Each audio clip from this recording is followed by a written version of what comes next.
Relations sino-américaines maintenant. Pour les États-Unis et la Chine, la question du changement climatique relève de la priorité pour les relations bilatérales. À Los Angeles, cette semaine, les dirigeants des deux pays ont participé à leur premier sommet sur le climat, aboutissant à la signature d'accords historiques qui réduiront drastiquement les émissions de gaz à effet de serre. Le premier sommet sur le climat des dirigeants américains et chinois s'attaquera aux polluants de gaz à effet de serre contre le changement climatique.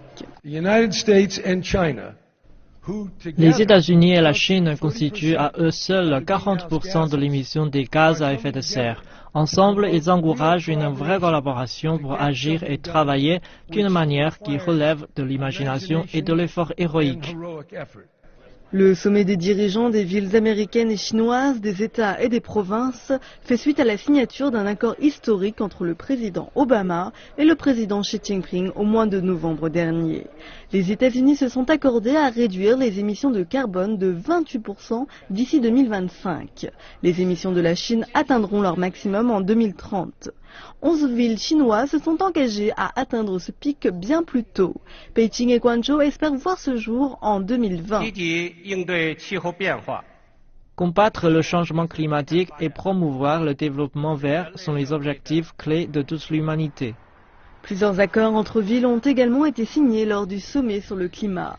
Un accord entre les villes de Shenzhen et Los Angeles a été signé. Ils partageront les meilleures pratiques et idées sur la réduction des émissions de gaz, la promotion des emplois écologiques et l'échange d'énergie propre.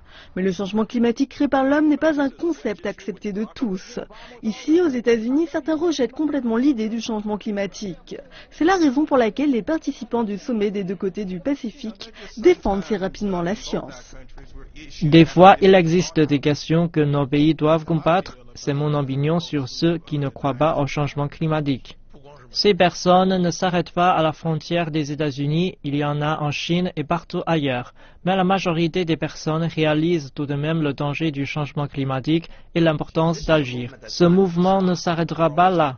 Il y aura toujours des gens contre. Peut-être qu'on devrait leur demander leur certificat de naissance.